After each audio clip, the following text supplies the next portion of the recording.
اعوذ باللہ من الشیطان الرجیم بسم اللہ الرحمن الرحیم ولا تنکحوا المشرکات حتی یؤمن ولأمة مؤمنة خیر من مشرکۃ ولو أعجبتکم ولا تنكحوا المشركين حتى يؤمنوا ولعبد مؤمن خير من مشرك ولو أعجبكم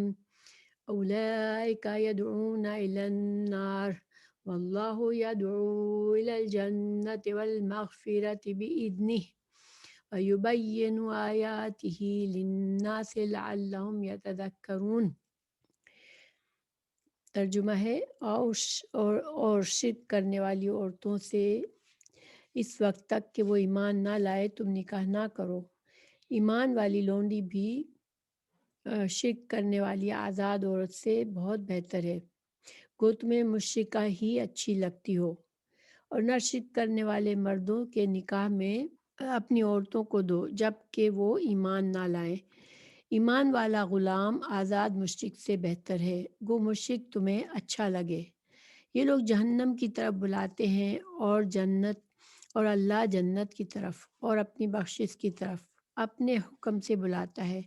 وہ اپنی آیتیں لوگوں کے لیے بیان فرما رہا ہے تاکہ وہ نصیحت حاصل کریں۔ مشرک عورتوں سے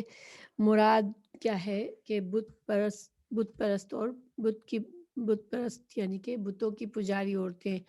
کیونکہ اہل کتاب کی یہودی اور عیسائی عورتوں سے نکاح کی اجازت اللہ تعالیٰ نے اس آیت کے بعد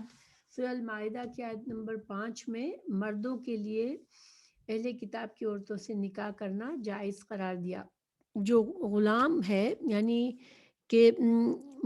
آزاد مشرک عورت سے بہتر جو ہے وہ مومن لونڈی ہے،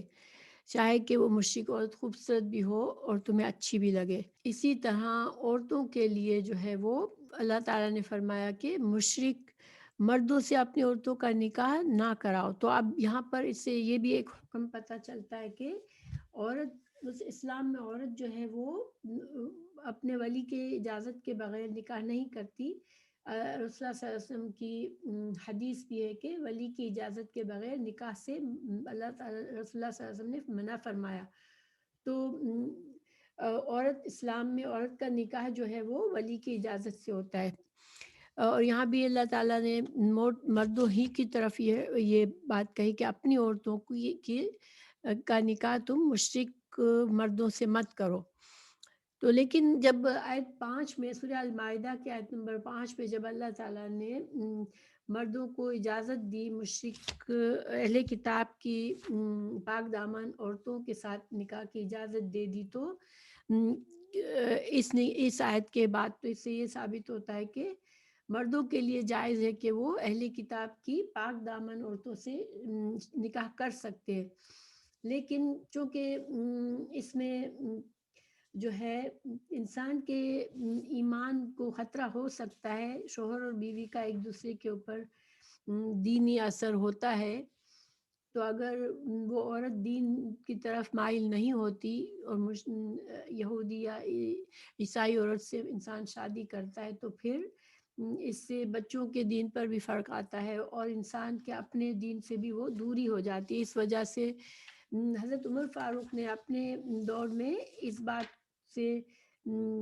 بات کو جائز نہیں رکھا تھا، یعنی کہ وہ اجازت نہیں دیتے تھے، مشرکین اہل کتاب کی مشرک عورتوں سے بھی منع فرماتے تھے نکاح کرنے سے۔ لوگ ان کی وجہ صرف وہ یہ نہیں کہتے تھے کہ حرام ہے، کیونکہ قرآن میں تو حلال ہے، اس بات کو حلال کیا ہے، لیکن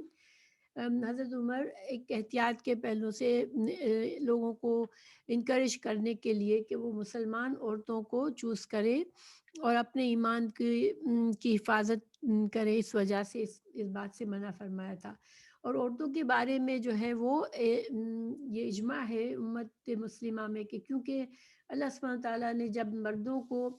اجازت دی، یہاں پر تو مرد اور عورت سب کے لیے منع کیا تھا کہ مشرک عورت اور مشرک مرد سے نکاح کرنا جائز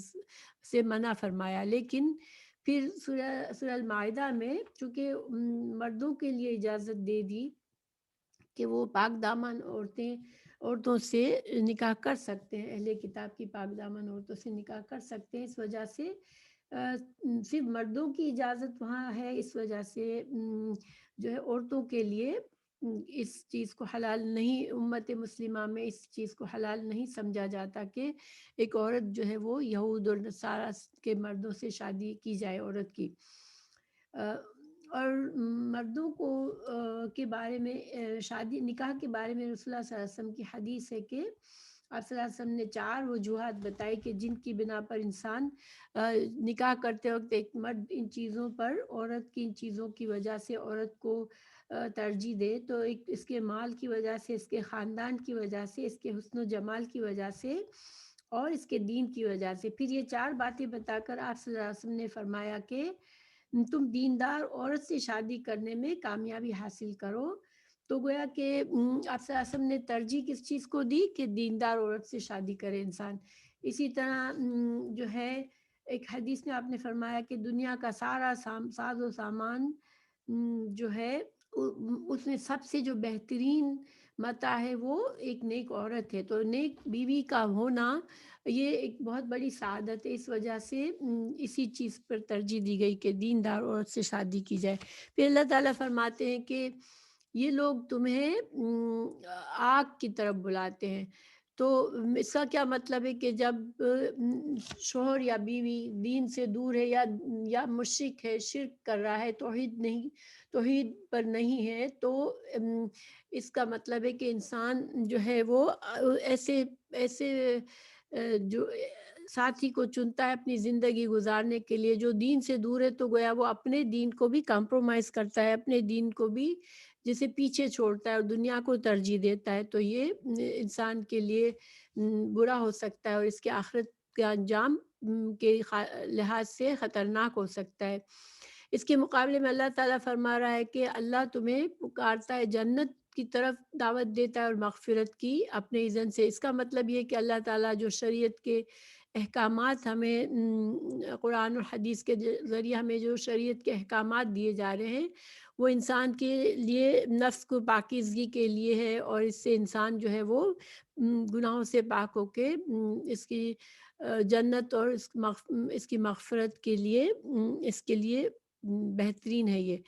تو پھر اللہ سبحانہ تعالیٰ نے فرمایا کہ اللہ تعالیٰ اپنی آیات کو واضح طور پر بیان کرتا ہے تاکہ تم نصیحت حاصل کرو۔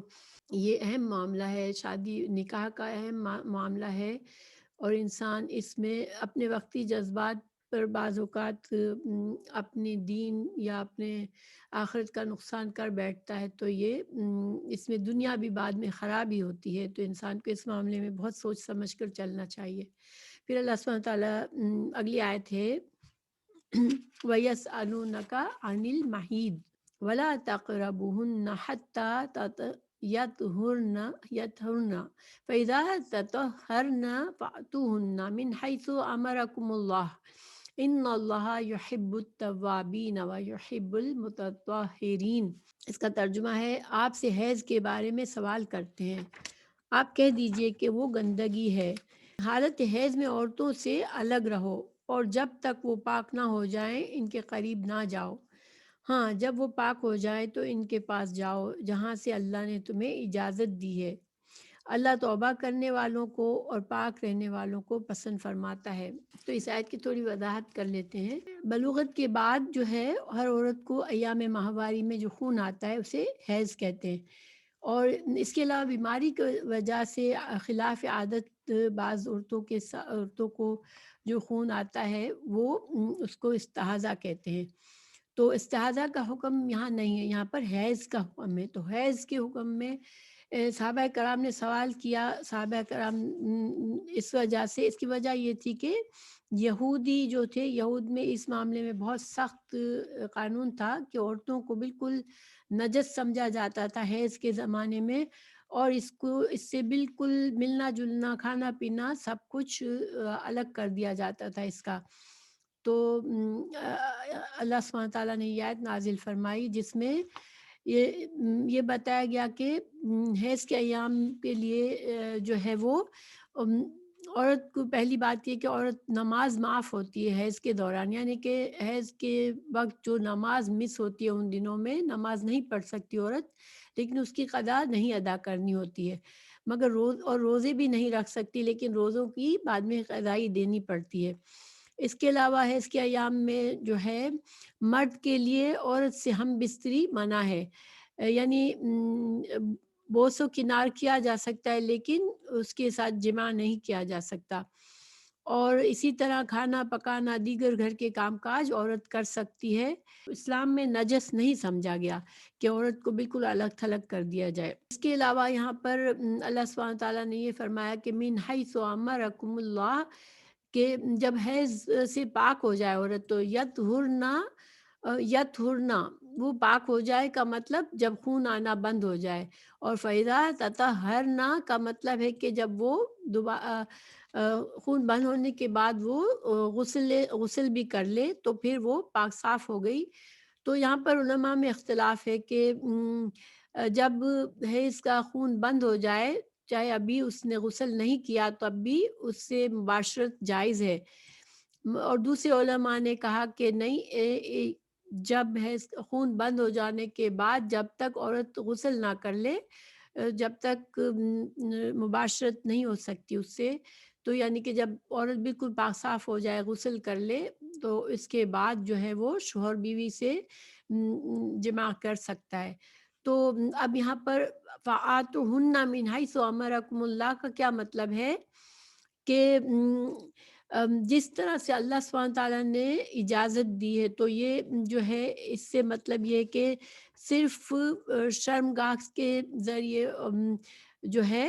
قریبانہ جائز ہے، لیکن جو دبر سے یا کہیں اور سے اس کی ممانعت ہے اسلام میں۔ تو پھر اللہ سبحانہ تعالیٰ نے فرما رہے ہیں کہ ان اللہ یحب التوابین و یحب المتطہرین،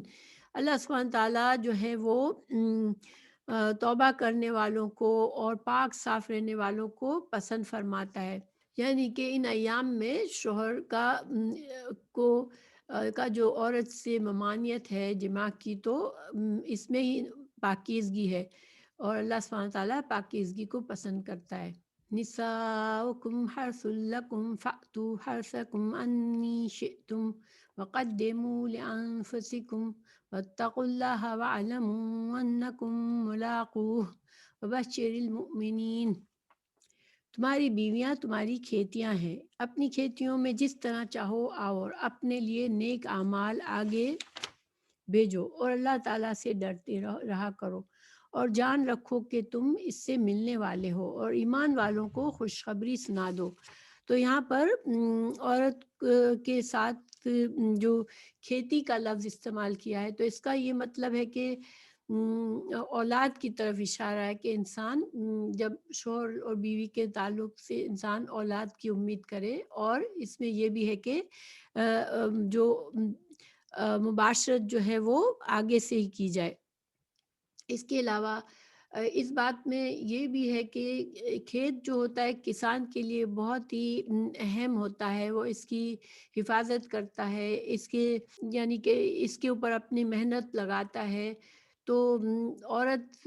کے لیے بھی مرد جو ہے وہ عورت کے ساتھ نرمی سے پیار سے حفاظت سے معاملہ کرتا ہے، وہ اس کی ضرورتوں کا خیال رکھتا ہے، وہ اس کے لیے مشکلات سے بچنے کا سوچتا ہے۔ تو یہ ایک طرح سے ایک اچھا اشارہ ہے۔ اس میں بعض لوگوں کو یہ چیز عجیب سی لگتی ہے کہ کھیتی کہا تو اصل میں اس میں ایک بھلائی اور اچھا اشارہ ہے کہ عورت کے ساتھ انسان ایسا معاملہ کرے پیار کا اور حفاظت کا اور اس کی ضرورتوں کا خیال رکھنا، جس طرح ایک کسان کے لیے اپنا کھیت جو ہوتا ہے وہ بہت اہم ہوتا ہے، وہ اس سے بہت پیار کرتا ہے، اس کی حفاظت کرتا ہے، اور ساتھ ہی ساتھ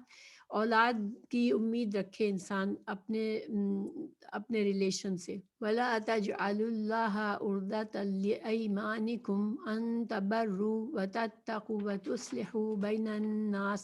وَاللَّهُ سَمِيعٌ عَلِيمٌ۔ اور اللہ تعالیٰ کو اپنی قسموں کا اس طرح نشانہ نہ بناؤ کہ بھلائی اور پرہیزگاری اور لوگوں کے درمیان کی اصلاح کو چھوڑ بیٹھو، اور اللہ تعالیٰ سننے والا جاننے والا ہے۔ تو اس آیت کی تفسیر یہ ہے کہ انسان کبھی غصے میں اس قسم کی قسم نہ کھا لے کہ کوئی نیکی کے کام سے اپنے آپ کو روک لے کہ میں یہ نیک کام نہیں کروں گا، مثلاً کہ میں فلاں کی کبھی مدد نہیں کروں گا، فلاں سے کبھی بات نہیں کروں گا، میں کبھی دو لوگوں کی صلح صفائی کے معاملے میں میں صلح صفائی نہیں کرواؤں گا، کیونکہ یہ کام ایسے ہوتے ہیں کہ بعض اوقات انسان کو تکلیف بھی پہنچتی ہے۔ تو انسان دوسروں کے ساتھ جب بھلائی اور خیر اور اصلاح کرنے کی کوشش کرتا ہے، اس میں جب بعض اوقات انسان کو تکلیف سے گزرنا پڑے تو کہیں غصے میں انسان یہ قسم نہ کھا لے کہ میں یہ نیکی کا کام نہیں کروں گا، کیونکہ یہ سارے نیکی کے کام ہیں، تو کبھی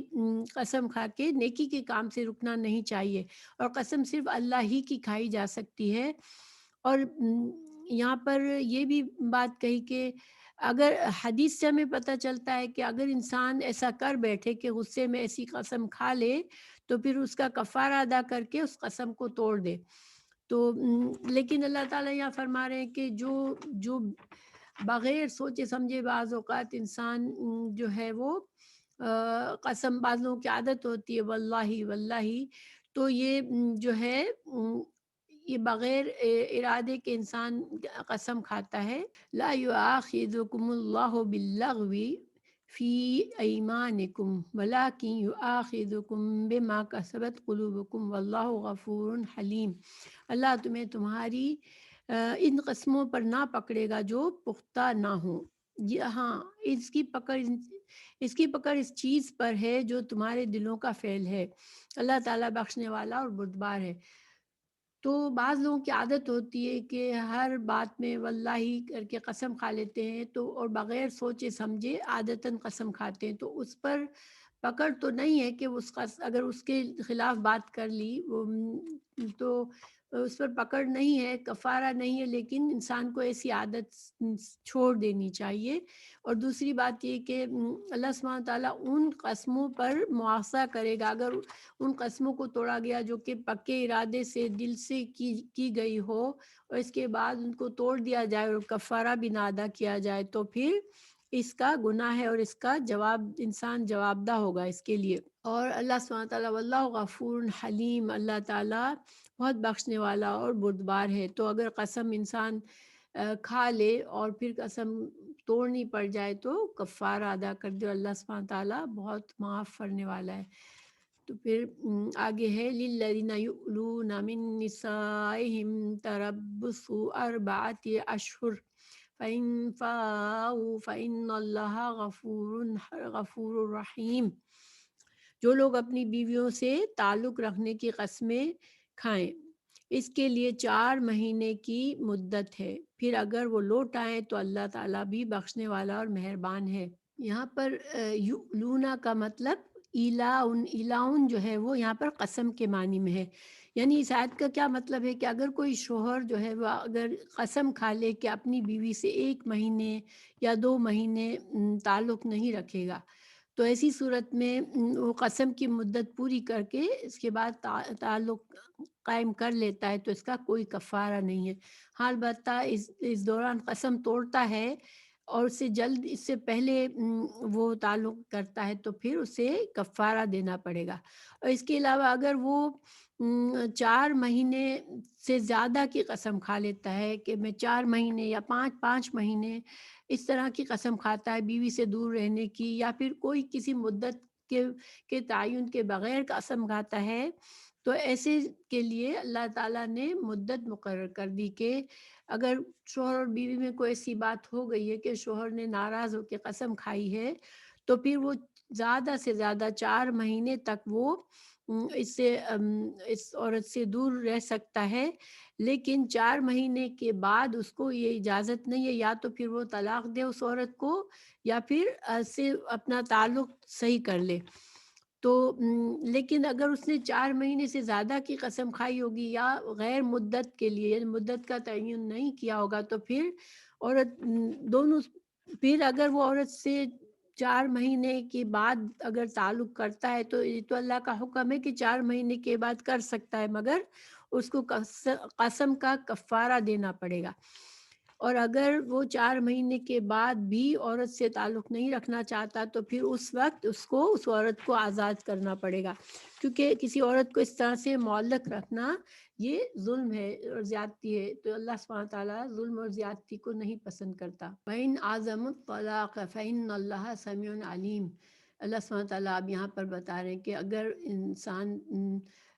جیسے آگے تھا کہ شوہر نے بیوی سے قطع تعلق کی قسم کھا لی، تو اب اس نے رجوع نہیں کیا، عورت کے پاس نہیں آیا دوبارہ اور اس نے طلاق ہی کا عزم کر لیا، تو اللہ سبحانہ تعالیٰ جانتا ہے، سمیع علیم ہے، یعنی کہ اللہ سبحانہ تعالیٰ سب کچھ جانتا ہے کہ کس نے کیا کیا اور کس نے ظلم کیا یا کس نے زیادتی کی، یا پھر واقعی میں ایسے حالات تھے کہ شوہر نے اگر طلاق دے دی، ان کا واقعی میں نہیں گزارا ہو رہا تھا، بہرحال طلاق حرام نہیں ہے اسلام میں، تو اگر اس نے طلاق دے دی تو پھر اللہ سبحانہ تعالیٰ ہی جانتا ہے، یعنی کہ شوہر اور بیوی اس معاملے میں شوہر کے لیے ایک طرح سے یہ سوچنے کی بات بھی ہے کہ وہ زیادتی نہ کر رہا ہو عورت کے ساتھ، بلا وجہ بغیر کسی ریزن کے کسی انسان کے ساتھ اس طرح سے تعلق توڑنا بھی ایک زیادتی ہوتا ہے۔ سمیع علیم میں یہ سارے معنی ہے کہ اللہ تعالیٰ سب کچھ دیکھ رہا ہے، تو انسان ہمیشہ ایسے معاملات میں اللہ کا خوف ضرور رکھے۔ پھر اللہ تعالیٰ فرما رہے ہیں کہ وَالْمُطَلَّقَاتُ يَتَرَبَّصْنَ بِأَنفُسِهِنَّ ثَلَاثَةَ قُرُوءٍ وَلَا يَحِلُّ لَهُنَّ أَن يَكْتُمْنَ مَا خَلَقَ اللَّهُ فِي أَرْحَامِهِنَّ إِن كُنَّ يُؤْمِنَّ بِاللَّهِ وَالْيَوْمِ الْآخِرِ وَبُعُولَتُهُنَّ أَحَقُّ بِرَدِّهِنَّ فِي ذَلِكَ إِنْ أَرَادُوا إِصْلَاحًا وَلَهُنَّ مِثْلُ الَّذِي عَلَيْهِنَّ بِالْمَعْرُوفِ وَلِلرِّجَالِ عَلَيْهِنَّ دَرَجَةٌ وَاللَّهُ عَزِيزٌ حَكِيمٌ۔ اچھا ایک چیز میں واضح کر دوں یہاں پر، یہ پچھلی آیت کے بارے میں کہ چونکہ پیچھے 4 مہینے زیادہ سے زیادہ اللہ سبحانہ تعالیٰ نے اجازت دی تھی، ایک شوہر اپنی بیوی سے قسم کھا کے الگ رہ سکتا ہے، لیکن جب پھر اس کے بعد جو ہے تو اس کی قسم نہیں توڑتا، وہ اپنا دور رہتا ہے عورت سے، لیکن اس کو طلاق بھی نہیں دیتا، تو پھر یا تو اس کو جو حکومت ہے، قاضی ہے، اسلامی حکومت ہے، کورٹ سسٹم ہے، تو وہ اس کو طلاق دینے پر مجبور کر سکتے ہیں، یا پھر وہ خود اس عورت کو طلاق دے دے۔ تو اب جو ہے آگے اس آیت پر ہم دوبارہ آتے ہیں کہ اب جب طلاق ہو گئی عورت کی، تو اس میں پھر اب اس کی عدت کا مسئلہ بتایا جا رہا ہے کہ اگر جب عورت کو طلاق ہوتی ہے تو اس سے مطلب ہے کہ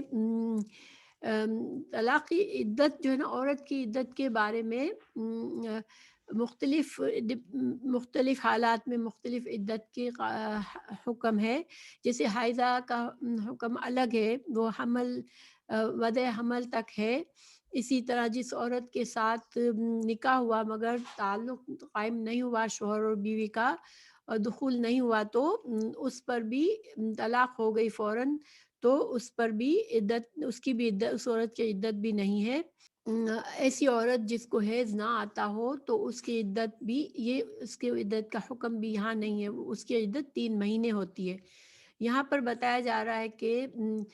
طلاق یافتہ عورت، تو یعنی کہ ایک ایسی عورت جس کا شوہر سے تعلق رہا ہے، اب اس کو شوہر طلاق دیتا ہے، تو وہ جو ہے اس کی عدت 3 قروء۔ قروء کیا ہے؟ تو اس کا ترجمہ 3 حیض یا 3 طہور کیے گئے ہیں۔ امام ابو حنیفہ کے نزدیک اس کا ترجمہ جو ہے وہ 3 حیض تک ہے، تو پھر 3 حیض تک اس عورت کی عدت ہوگی، جس عورت سے وہ اس نے شوہر اور بیوی کا تعلق بھی ہوا، وہ ایسی عورت ہے کہ اس کو ابھی حیض بھی آتا ہے، وہ حاملہ بھی نہیں ہے، تو پھر اس کی عدت جو ہوگی وہ 3 قروء یعنی کہ 3 حیض یا 3 طہور کی برابر ہوگی۔ وَلَا يَحِلُّ لَهُنَّ أَن يَكْتُمْنَ مَا خَلَقَ اللَّهُ فِي أَرْحَامِهِنَّ وَإِن كُنَّ يُؤْمِنَّ بِاللَّهِ وَالْيَوْمِ الْآخِرِ۔ تو یہاں پر اس کا کیا مطلب ہے کہ ان کے ارحام میں جو کچھ ہے اس کو نہ چھپائے، تو اس حمل بھی ہو سکتا ہے، حیض بھی ہو سکتا ہے اور طہر بھی ہو سکتا ہے، یعنی کہ یہ ایسی چیزیں جو بعض اوقات صرف عورت کو معلوم ہوتی ہے، اب جب تک کہ یہ واضح یا نمایاں نہ ہو جائے۔ تو اب طلاق کی صورت میں کہ اگر شوہر جو ہے وہ بیوی کو طلاق دیتا ہے تو اس وقت عورت جو ہے اپنی عدت کے دوران ہی ان چیزوں کو واضح کر دے، کیونکہ اگر اللہ سبحانہ تعالیٰ کے جو قانون ہیں ان کے مطابق ان کو پورا کرنے کے لیے یہ عورت کی ذمہ داری ہے کہ وہ اگر حاملہ ہے تو پھر اس کے حمل کا، اگر وہ حمل کو چھپائے گی کہ اور پھر اگر وہ دوسرے شوہر سے شادی کرتی ہے، بچے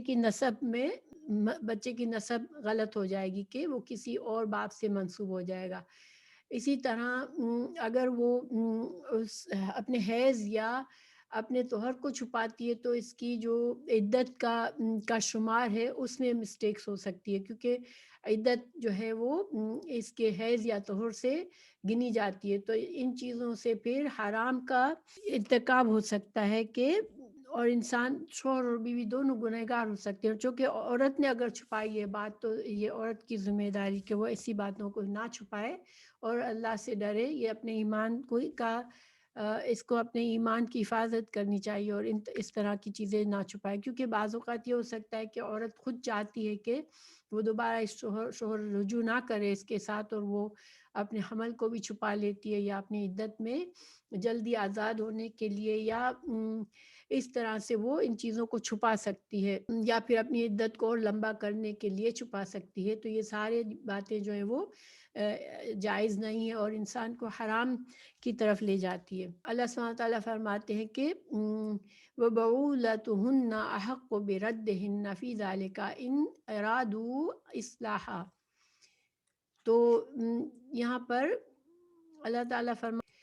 جس طرح اللہ سبحانہ تعالیٰ نے شوہر کو طلاق کا حق دیا ہے، تو اسی طرح اللہ سبحانہ تعالیٰ نے شوہر کو رجوع کا حق دیا ہے کہ عدت کے دوران جب طلاق رجعی ہے، طلاق بائن نہیں ہے، تو عدت کے دوران اگر شوہر رجوع کرنا چاہتا ہے تو یہ اس کا حق ہے۔ تو اللہ تعالیٰ نے اس بات میں بیوی جو ہے وہ پھر اس کو قبول کر لے۔ یہاں پر ایک بات سمجھ لیں کہ شوہر کو البتہ حق تو ہے کہ رجوع کر لے، طلاق کے بعد عدت کے دوران شوہر اپنی بیوی سے رجوع کر سکتا ہے، وہ طلاق تو شمار ہو جائے گی لیکن شوہر اور بیوی کا تعلق جو ہے وہ بحال ہو جائے گا، مگر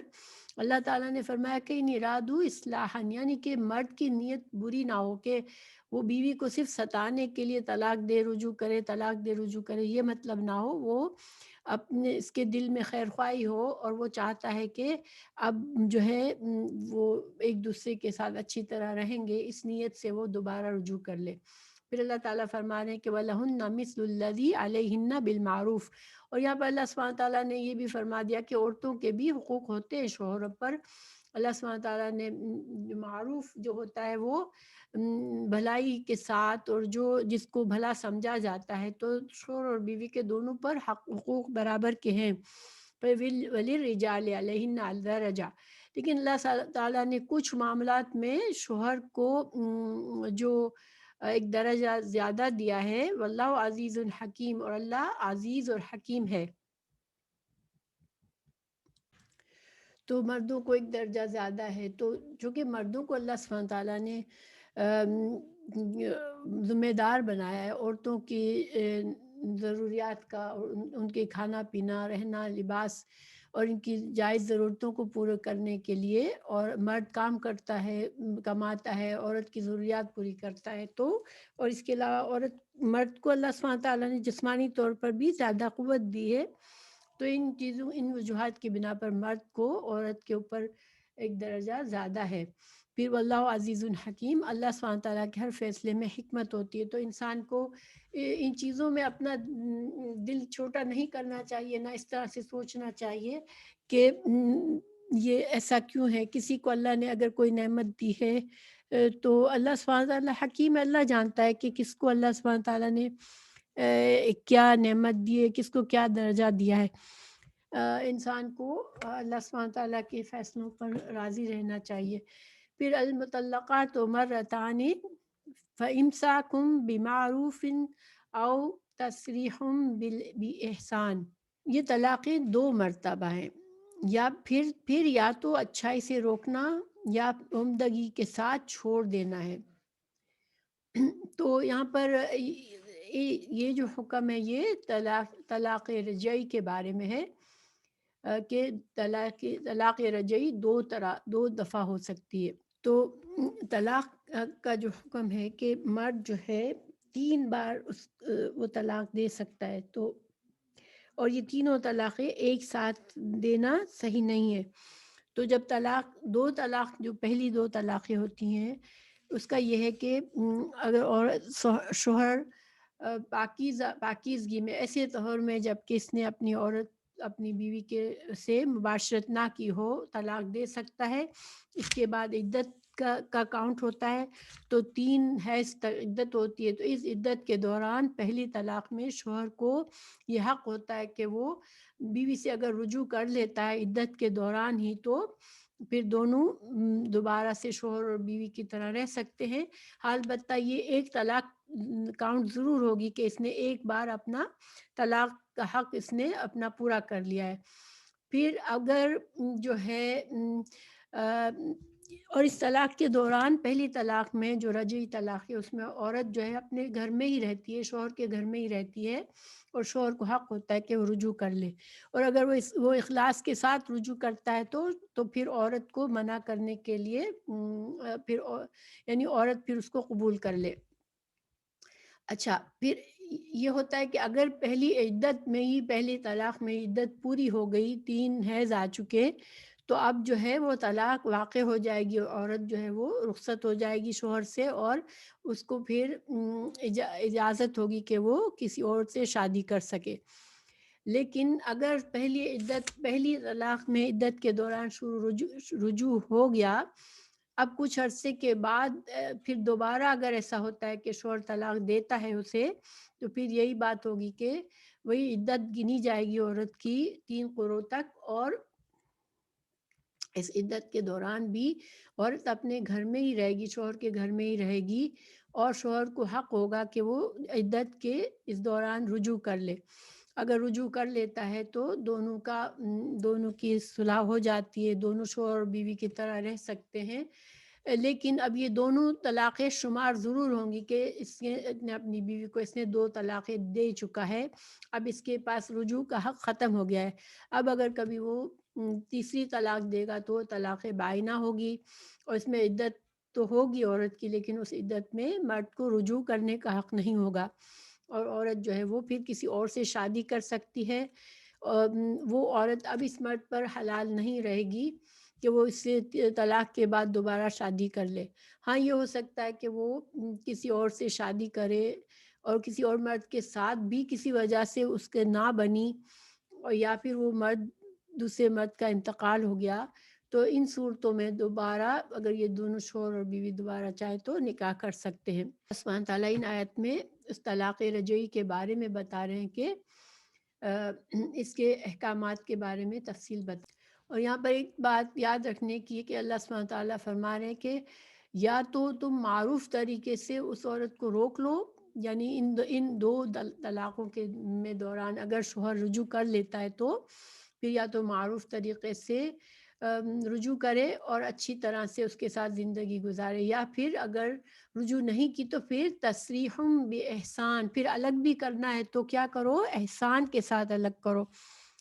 جس طرح ہمارے معاشرے میں طلاق جو ہے وہ ایک دشمنی کے ساتھ ہوتی ہے، اور اس سے پورے خاندانوں میں ایک دشمنی بڑھ جاتی ہے، لیکن یہ اسلامی طریقہ نہیں ہے۔ طلاق میں بھی انسان احسان کے طریقے سے کرے، اور جس حد تک اچھے طریقے سے کچھ عورت کو دے دلا کر اور اچھے طریقے سے رخصت کرے اس کو۔ وَلَا يَحِلُّ لَكُمْ أَن تَأْخُذُوا مِمَّا آتَيْتُمُوهُنَّ شَيْئًا إِلَّا أَن يَخَافَا أَلَّا يُقِيمَا حُدُودَ اللَّهِ۔ تو یہاں پر مرد کو یہ اس بات کی اجازت نہیں ہے کہ طلاق کے وقت عورت سے اس کا مہر واپس لے لے۔ مہر جو ہے وہ عورت کا حق ہے، اور شوہر اس سے طلاق دیتے وقت اس کا مہر واپس نہ لے۔ ہاں یہ ہے کہ عورت اگر اپنی خوشی سے اس کو